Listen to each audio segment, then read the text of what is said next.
우리가 여행하다 보면 여러 가지 구경할 것이 많지만은 그러나 몇 군데는 꼭 가봐야 할 것이 첫째는 박물관입니다.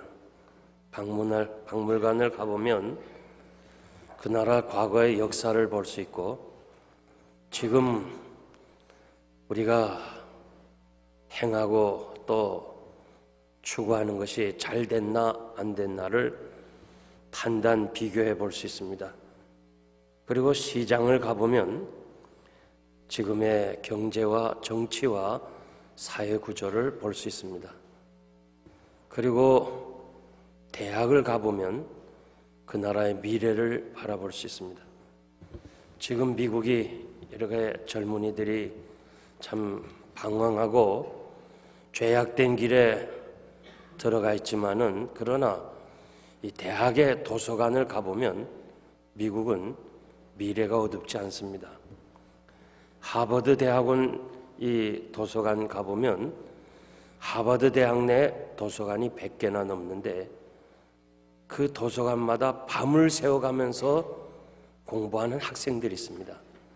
그러니까 이 미국은 결코 사람들이 볼 때 미래가 어둡다든지 그럴 수가 없는 것입니다. 이 젊은이들은 우리의 미래입니다. 우리 바울 전도회는 영생장로교의 미래입니다. 여러분이 바르게 살고 바른 신앙을 가질 때 우리 교회는 이 아름다운 신앙을 유지해 나갈 것입니다. 본문에 보면 너 하나님의 사람아 이것들을 피하고 의와 견공과 믿음과 사랑과 인내와 온유를 쫓으며 선한 싸움을 싸우라. 구약 시대에는 하나님의 사람이라는 칭호가 특별한 인물들에게 불려졌습니다. 모세에게, 다윗에게, 엘리야에게 그리고 선지자들에게 하나님의 사람이라고 불려졌습니다. 사도 바울이 성도를 부를 때 다양한 호칭을 사용했습니다. 신자, 성도, 사랑받은 자, 신령한 자, 형제, 아들 이런 호칭을 사용했습니다. 그런데 디모데를 향해서 하나님의 사람이라고 불렀습니다. 디모데는 나이가 어렸고 그리고 영적으로 연약해서 경건을 연습해야 된다고 그렇게 말씀하고 있습니다.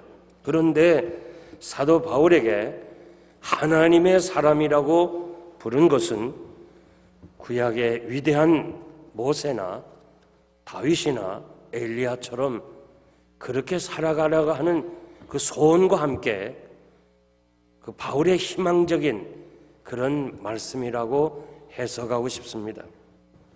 저는 오늘 저녁 이 바울 전도의 헌신 예배를 드리는 여러분들에게 모세나 다윗처럼 위대한 사람이 되기를 소원하면서 저도 바울 회원들에게 너 하나님의 사람아 이렇게 부르고 싶습니다. 하나님의 사람아 이 호칭에 걸맞게 살아야 하는데 어떻게 살아야 합니까? 삶이 중요합니다. 세 가지 말씀드리겠습니다. 첫째는 피해야 합니다. 하나님의 사람은 이것들을 피하라. 이것들이란 말은 4절에서 10절에 해당되는 말씀입니다. 멸망의 요인들을 말씀하고 있습니다. 요약해보면 세 가지인데 첫째는 교만입니다. 하나님의 말씀과 경건에 관하여 창념치 아니하면 교만하게 된다고 말씀합니다. 창념하다는 말은 접근한다, 가까이 간다. 그러니까 말씀대로 살지 아니하면 인생 모두가 다 교만이라는 말씀입니다.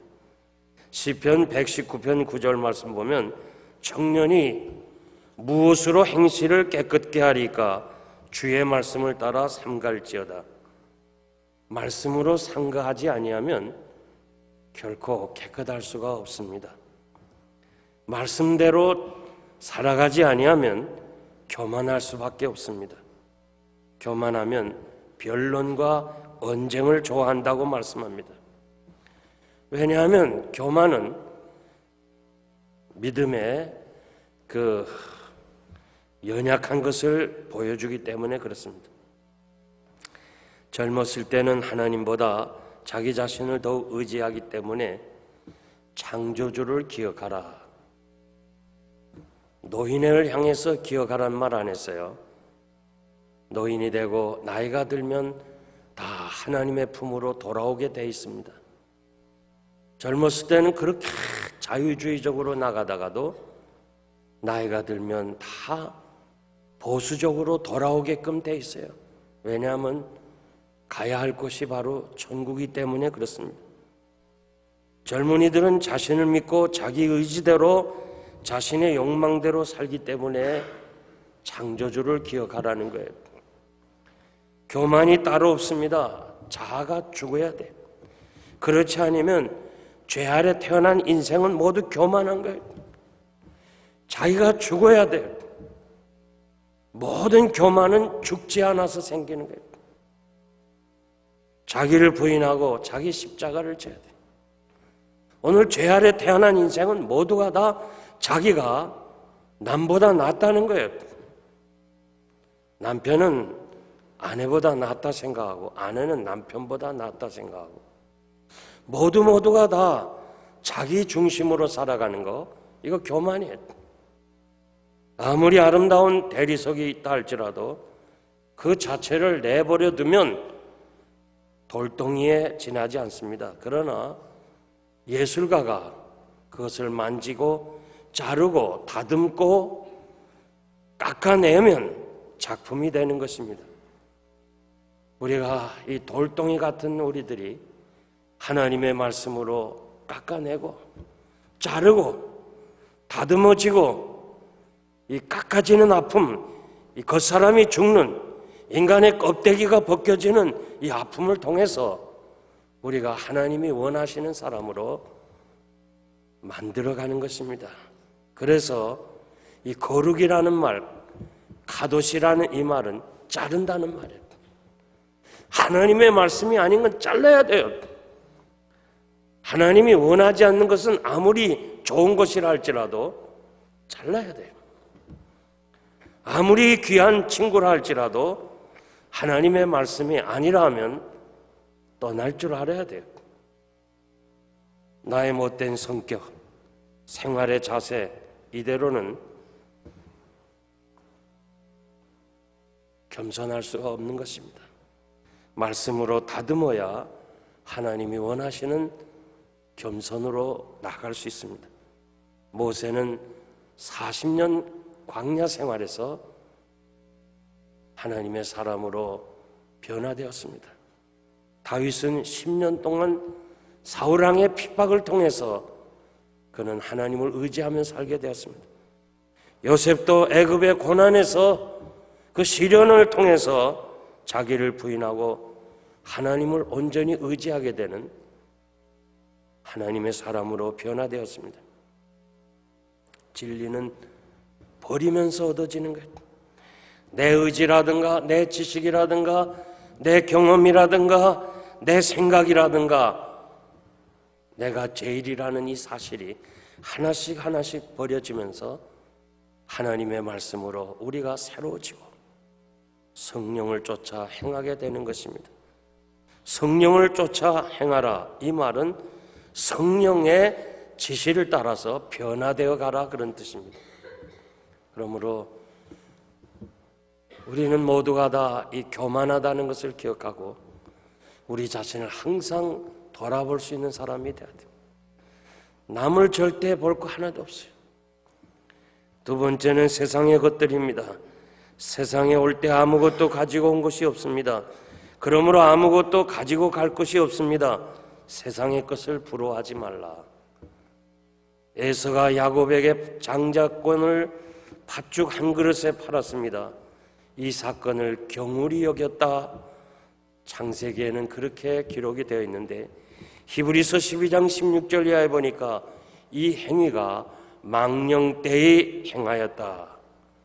여기서 망령때이라고 번역한 이 단어는 나이가 많아서 망령을 부린다 그 말이 아니고 세상의 것을 최고로 여겼다 그런 말이에요. 하나님의 은총보다 세상의 것을 더욱 사랑하면 그것은 에서의 후예입니다. 미래보다 현재를 더욱 소중하게 생각하는 사람은 망령되이 여기는 사람입니다. 아담 이후 영원히 죽은 인간은 한 그릇 음식이, 지금 당장에 보이는 이 한 그릇 음식이 하나님이 주실 축복보다 더 소중하게 생각하는 거예요. 미래 그때 하나님 앞에 설 때보다는 당장의 일에 대해서 더욱 관심이 많습니다. 역사가 요세푸스에 의하면 모세는 애굽의 왕이 될 2번의 기회가 있었지만은 2번 다 그는 거절을 했다는 거예요. 이유는 하나님의 나라에서 받을 영광이 이 땅에서 누리는 왕의 위치보다 더 귀하기 때문에 그렇습니다. 왜 사도 바울이 모든 것을 다 분토같이 여겼어요? 왜 모든 것을 다 포기했어요? 예수 그리스도 한 분이 세상의 모든 것과 바꿀 수가 없기 때문에 그렇습니다. 재물을 조심하라고 그랬습니다. 디모데후서 3장 1절 보니까 마지막 때 사람들의 특징이 2가지인데 하나는 자기를 사랑하고 다른 하나는 돈을 사랑한다고 그랬습니다. 디모데전서 6장 10절 보니까 돈을 사랑함이 일만하게 뿌리가 되나니 이것을 사모하는 자들이 미혹을 받아 믿음에서 떠나 많은 근심으로 자기를 찔렀다고 그랬습니다. 요즘 사람들은 돈에 너무 관심이 많아요. 돈이면 무엇이든지 할 수 있고 모든 범죄의 뿌리가 바로 돈이었습니다. 부하려고 하는 자들은 여러 가지 시험과 올무와 정력에 떨어진다. 자족하는 마음이 있으면 경건의 유익이 된다고 그랬습니다. 자족의 마음을 소유한 자는 세상적인 유혹과 물질에 대한 지나친 관심을 떨쳐버리고 하나님께 소망을 두므로 부족함을 느끼지 아니할 뿐 아니라 오히려 풍족하게 살아갈 수가 있는 것입니다. 무엇을 어떻게 많은 것을 소유해야 부자라고 생각합니까? 얼마만큼 소유해야 부자라는 정의를 내릴 수 있습니까? 자기 자신이 자족한 사람, 만족한 사람 부자입니다. 우리가 세상에 태어날 때 아무것도 가지고 온 것이 없으니 또한 아무것도 가지고 가지 못하리라. 이 말씀은 세상에 태어난 것보다도 죽음에 대해서도 강조하고 있는 거예요. 이 문장이 태어날 때 아무것도 가지고 온 것이 없으니 아무것도 가지고 갈 것이 없다는 것은 태어난 것보다 죽음을 더 강조하는 거예요. 하나님이 우리 영혼을 부르시면 아무것도 가지고 갈 것이 없어요. 피하는 것 지혜입니다. 하나님의 사람은 진리를 위해서라면 피 흘리기까지 싸워야 되지만 그러나 세상의 교만이라든지 세상의 유혹이라든지 세상 것들은 피해야 하는 것입니다. 한 번 피하면 되는데 그 피하지 못해서 일생을 어두운 데서 사는 사람들이 너무 많아요. 특별히 젊은이들이 그래요. 2번째는 쫓아가라고 그랬습니다. 의와 경건과 믿음과 사랑과 인내와 온유를 쫓아가라. 이 6가지 덕목을 해석할 필요가 없어요. 여러분들이 잘 알아요. 이 6가지 덕목은 세상의 것들과 전혀 다른 거예요.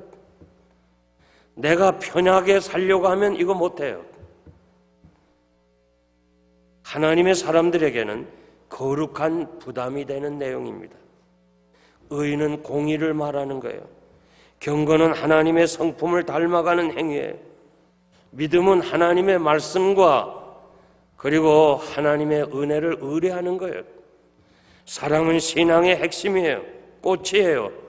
인내는 불행과 고난에도 흔들리지 않고 견디는 것입니다. 온유는 대인관계에서 늘 여유가 있는 자세입니다. 의와 경건, 믿음과 사랑, 인내와 온유는 나는 서로 짝을 이룬다고 그렇게 해석하고 싶어요. 경건이 없는 의는 생명이 없는 종이로 만든 꽃과 같아요. 의가 없는 경건은 바리새인과 같이 위선자가 될 수가 있어요. 사랑이 없는 믿음 죽은 거예요. 죽은 거예요. 아무리 믿음이 좋다 해도 사랑이 동반되지 아니하면 그건 죽은 믿음이에요. 믿음이 없는 사랑은 인본주의예요. 박애주의자예요. 세상 사람들도 할 수 있는 거예요. 온유가 없는 인내는 지속할 수가 없어요. 인내가 없는 온유는 순간적이고 변화하기 쉬운 거예요. 항상 십자가 바라보고 의의 계단을 올라가고 그리고 경건으로 그리고 경건에서 믿음으로 믿음에서 인내와 온유를 날마다 성화의 단계로 올라가는 이것이 바로 우리 그리스도인들이 쫓아가야 될 덕목입니다. 베드로전서 4장 1절 이하에 보니까 그리스도께서 이미 육체의 고난을 받으셨으니 너희도 같은 마음으로 갑옷을 삼으라. 이는 육체의 고난을 받은 자가 죄를 그쳤습니다. 그 후로는 다시 사람의 정욕을 쫓지 않고 오직 하나님의 뜻을 쫓아 육체의 남은 때를 살게 하려 함이니라. 너희가 음란과 정욕과 술취함과 방탕과 연락과 무법한 우상 숭배를 하여 이방인의 뜻을 쫓아 행한 것이 지나간 때로 족하니라. 우리가 한국을 방문하게 되면 비행기 안에 게시판이 있습니다. 그 게시판에서 지나간 시간에 대해서는 관심이 없어요. 앞으로 남은 시간이 중요한 거예요. 2시간 후면 인천공항에 도착한다는 그 남은 시간이 중요한 거예요. 2015년 새해 헌신 예배를 드린 바울 전도회원 여러분, 죄악된 삶, 경건치 아니하고 못된 삶 지나간 것으로 족한 거예요. 새해는 우리가 새롭게 결심을 해야 돼요. 새해 들어 전도회 첫 번 드린 이 바울 전도회, 우리 모두가 다 좀 새로운 결심과 각오를 해야 돼요. 더 가정적으로 충실하고 더 교회를 섬기고 더 사랑하고 더 온유하고 더 섬기는 이런 결단의 시간들이 필요해요. 서로 마음 상하고 서로 마음 아팠던 것들은 과거로 족한 거예요. 자기만을 위해서 살아왔던 거, 그거 과거로 족한 거예요. 더 이상 죄악된 거, 잘못된 거 새해까지 가지고 올 필요가 없는 거예요. 육체의 남은 때라는 말은 아주 결정적인 말씀이에요. 이 남은 시간이 중요하다는 것이고 이 경고를 듣지 아니하면 후회한다 그런 말이에요. 삶이 끝나도 정말 부끄러움이 없는 그런 삶을 살아야 돼요. 바울 전도 여러분 생각할 때 난 아직 멀었다 생각하지 마세요. 하나님이 부르시는 데는 순서가 없는 거예요. 우리는 우리 손용철 집사님 장례를 마쳤습니다. 그분은 자신이 생각할 때 가장 건강한 사람으로 생각해요. 아주 건강한 사람이었어요. 그리고 몸 관리도 잘했어요. 건강을 위해서 얼마나 했었는지 매일 저녁마다 욕조에서 이렇게 욕조를 하면서 건강에 좋다고 그렇게 했던 사람이에요. 그런데 하나님이 오라고 하니까 그냥 가야 되는 거예요. 하나님이 오라는데 누가 거절할 사람이 있어요? 이제 우리 이방인처럼 예수 그리스도를 몰랐던 그 시절처럼 그렇게 살지 말라는 거예요. 진리의 말씀이라면 생명을 내걸고 쫓아가고, 정말 말씀이 아닌 것은 어떠한 이익이 온다 할지라도 포기하고 돌아설 수 있는 이 결단력 있는 여러분들의 삶이 되시기를 바랍니다. 마지막 선한 싸움을 싸워야 합니다. 사도 바울은 그의 생애에 선한 싸움을 싸운 사람입니다. 디모데후서 4장 7절 보니까 내가 선한 싸움을 싸우고 나의 달려갈 길을 마치고 믿음을 지켰다고 고백하면서 사랑하는 믿음의 아들에게 너도 믿음의 선한 싸움을 싸우라. 내가 믿음의 선한 싸움을 싸워왔으니 너도 나와 함께 믿음의 선한 싸움을 싸우라는 유언적인 메시지입니다. 디모데후서 2장 3절 보면 디모데에게 내가 그리스도의 좋은 군사로 나와 함께 고난을 받을지니 군사로 다니는 자는 자기 생활에 얽매이는 자가 하나도 없나니 이는 군사를 모집한 자를 기쁘게 하려 함이니라. 사도 바울이 얼마나 디모데를 사랑하고 있습니까? 나와 함께 이 고난을 받으라. 지금 자기가 가는 이 길이 진정으로 행복한 길이고 이것이 영광의 길이고 이것이 한 번밖에 없는 인생의 가장 축복의 길이기 때문에 나와 함께 이 길을 같이 가자는 거예요. 여러분들이 정말 이렇게 얘기할 수 있는 사람이 돼야 됩니다. 나와 함께 신앙생활하자. 나와 함께 이 길을 갈 수 없겠느냐. 제가 오래전에 이학인 목사님이 저를 선택하시고 저에 대해서 믿을 수가 있겠어요? 개척하고 22년 동안 교회를 섬겼던 목사님께서 믿을 수가 없으니까 1년을 무작정 나에게 맡기고 그냥 미국으로 떠나버렸어요.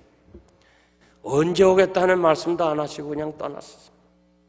그러면서 이 목사가 당의 운영을 비롯해서 모든 것을 하라. 그리고 1년 만에 다시 돌아오니까 작년 출석이 3배가 늘었어요. 그리고 장로님 6분에게 다 물어봤어요.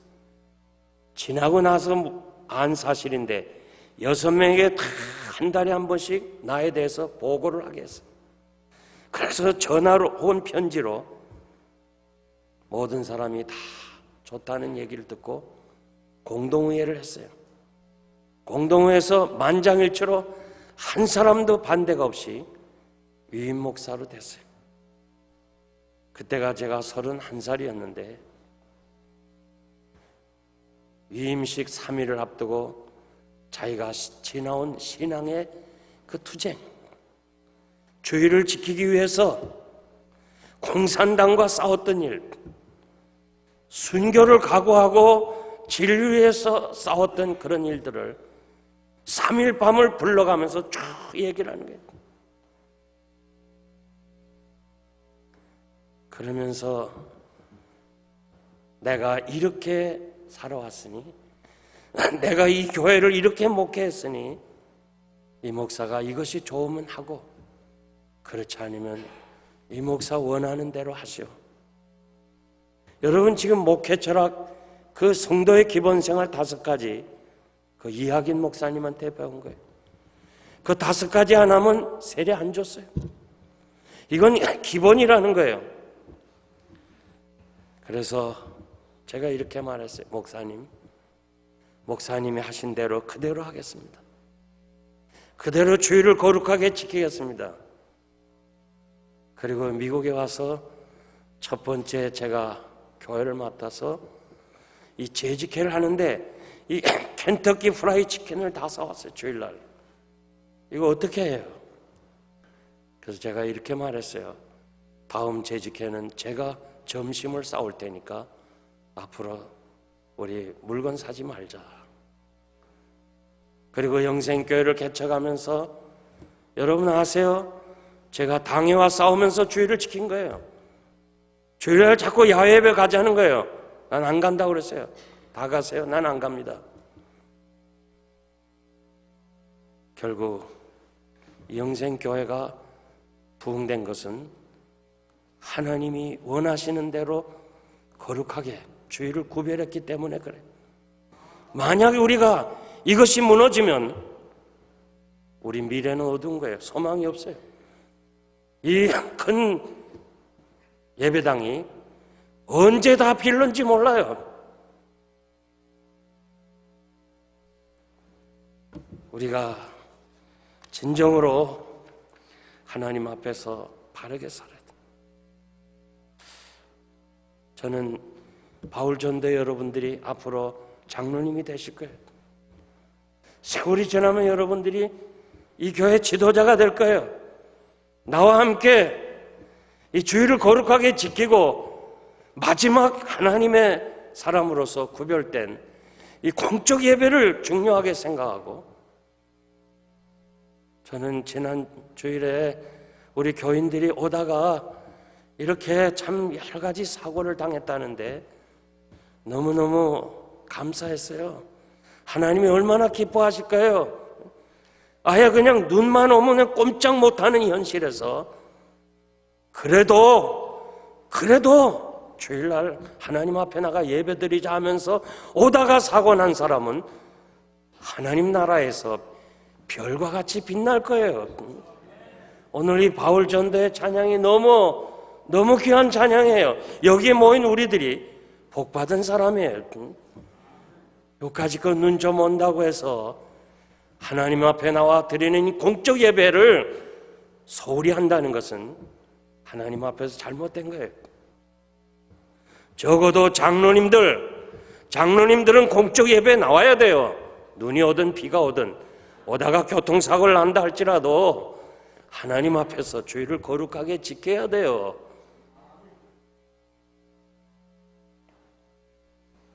그래서 정말 나와 함께 고난을 받을지니 얼마나 주일을 지키는 것이 어려운 줄 알아요. 많은 사람들이 저를 비방했어요.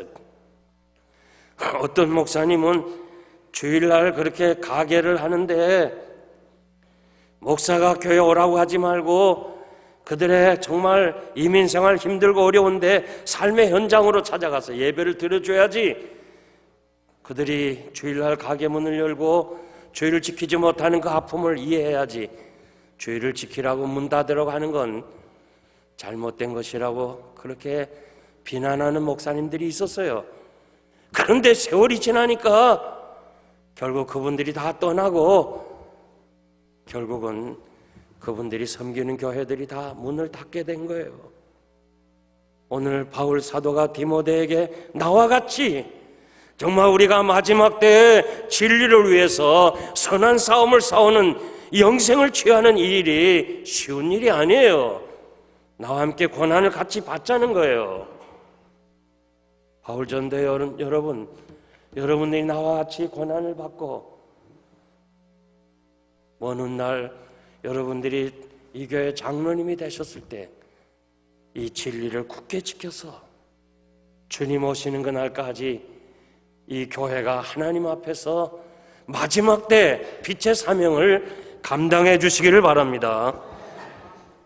신앙생활은 영적 싸움이에요. 영적 싸움의 대상은 첫째가 자기 자신이에요. 자기 자신과 싸우는 게 제일 어려운 거예요. 절제가 제일 어려운 거예요. 그래서 사도 바울 같은 사람도 쳐서 복종시켰다는 거예요.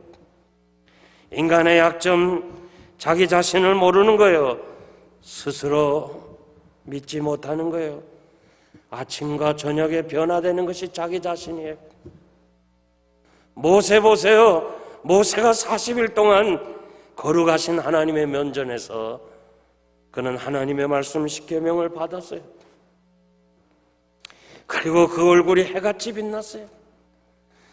그 위대하신 하나님의 말씀 돌비의 색을 가지고 그 산을 내려오면서 우상에게 절하는 백성들을 보면서 그 돌비를 내리치잖아요. 40일 동안 그렇게 은혜 받았던 모세가 그 순간을 이기지 못하고 그냥 그 위대한 돌비를 깨뜨려 버리는 거예요. 엘리야가 갈멜산에서 이 850명 바알 선지와 아세라 선지자를 싸워서 승리한 그 기쁨, 그 순간, 그 위대함, 그 모든 백성들의 칭송, 그것을 순간에 결국 이세벨 한 사람의 협박으로 인해서 멀리 도망가고, 아이고 내가 이젠 죽어야지 이렇게 낙심한 것을 보면 얼마나 자기 자신을 믿을 수 없는 존재인가. 항상 자기 자신을 살펴야 돼요. 특히 우리 바울 전대원 여러분, 자기 자신을 살펴야 돼요. 두 번째, 죄와 싸워야 돼요. 죄는 들어오기는 쉬워도 나가기는 어려워요. 죄가 한번 들어오면 우리를 부끄럽게 하고야 나가는 거예요. 죄가 들어오면 우리 안에서 발육하는 거예요. 성장하는 거예요. 처음에는 적은 죄지만 그것이 자꾸 성장해서 우리를 그냥 죄악으로 근심덩어리로 몰아가는 거예요.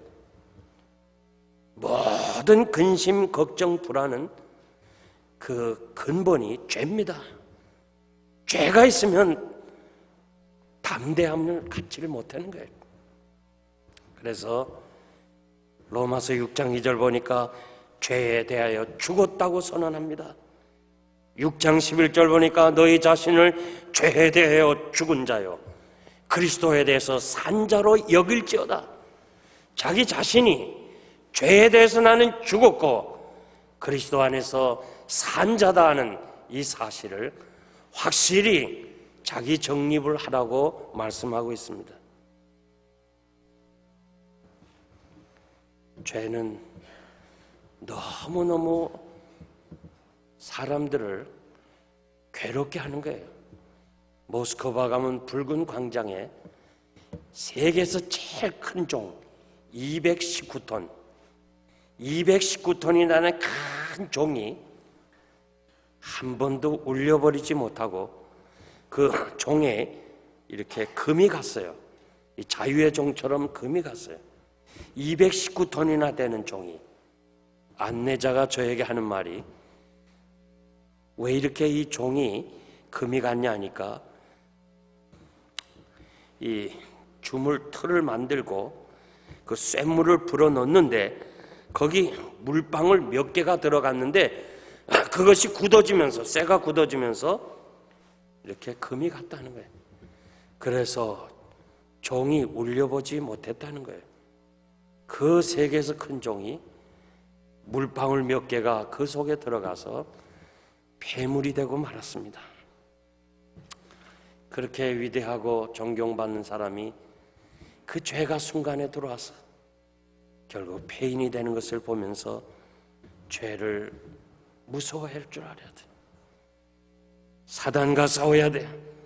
마귀는 에덴 동산에서 인류의 시조 아담과 하와를 타락시킨 후에 지금까지 이 우는 사자처럼 두루 돌아다니면서 우리 바울 여러분들을 어떻게 하든지 넘어뜨리게 하려고 애를 쓰는 것이 바로 사탄이에요.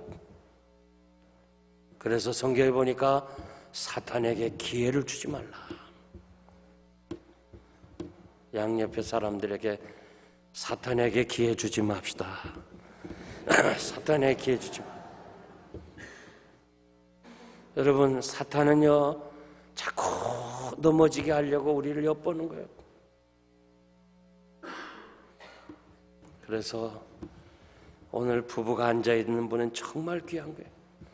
여러분의 행복한 가정을 자꾸 파괴시키는 거예요.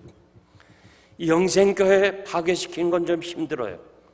그러나 여러분의 가정을 파괴시키는 건 쉬워요. 그러니까 사탄에게 틈을 주면 안 돼. 항상 깨어 있어야 되고 항상 긴장해야 되고 항상 조심해야 되고 항상 조심해야 돼. 사탄은 피하면 안 돼요. 대적하라고 그랬어요. 그래서 오늘 바울 전도연 비롯해서 우리 모두는 다 선한 싸움을 싸우고 승리하시기를 바랍니다. 이제 말씀을 맺겠습니다. 오늘처럼 추운 겨울에 영국 런던 시내 악기점에 이 남루하게 옷을 입은 한 사람이 옆구리에 바이올린을 들고 들어와서 배가 고프니까 이 바이올린을 좀 사달라는 거예요. 걔 얼마를 줄까 하니까 당신이 주는 대로 받겠다.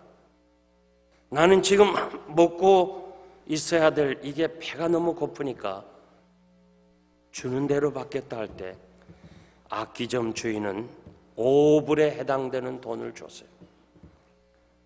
그리고 그 다음에 이 바이올린을 이렇게 지켜보니까 또 소리도 이상하고 아주 보통 것이 아닌 것 같다 해서 이 바이올린을 여러 가지 이렇게 저렇게 속을 들여다보다가 기절할 만한 글씨가 그 바이올린 속에 새겨져 있는데 안토니오 스트라디바리 이런 1704년 이거 써 있어요. 이 악기점 주인 베츠 씨는 100년 동안 많은 사람들이 찾으려고 애썼던 이 거장 스트라디바리의 바이올린이었어요. 그래서 얼른 나가서 그 사람을 찾으니까 어디로 간지 모르는 거예요. 10만 불 이상 되는 바이올린을 5불에 팔아먹었어. 야, 섭섭하지 않아요? 여러분들 그냥 담담하게 듣는데 이거 아쉽지 않아요? 10만 불이나 넘는 그 바이올린을 단돈 5불에 팔아먹었으니. 나는 이 글을 읽으면서 막 아쉬웠는데 여러분들은 뭐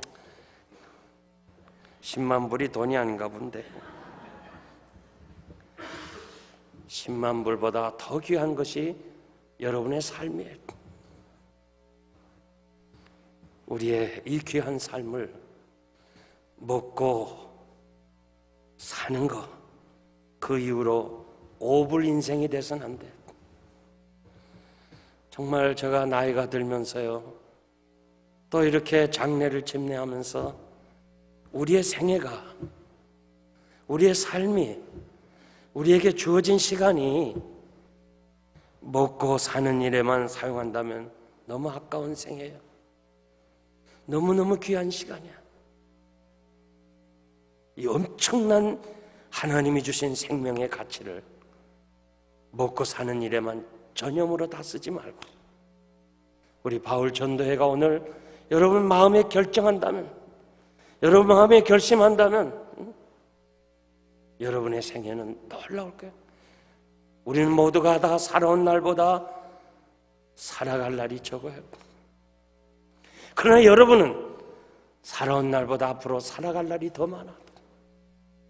더 많은 삶을 살아야 돼.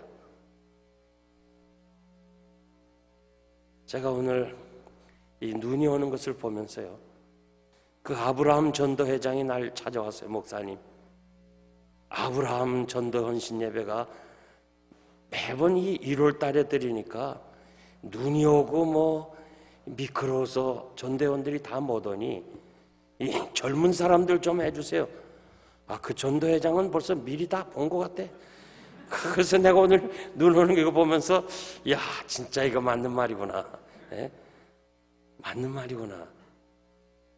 그런데 제가 감사한 것은 제가 알고 있는 바울 전도회는 100% 다 참석한 것 같아요.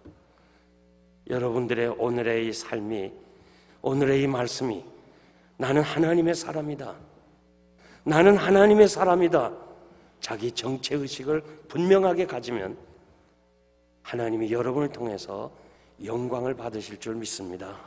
기도하겠습니다.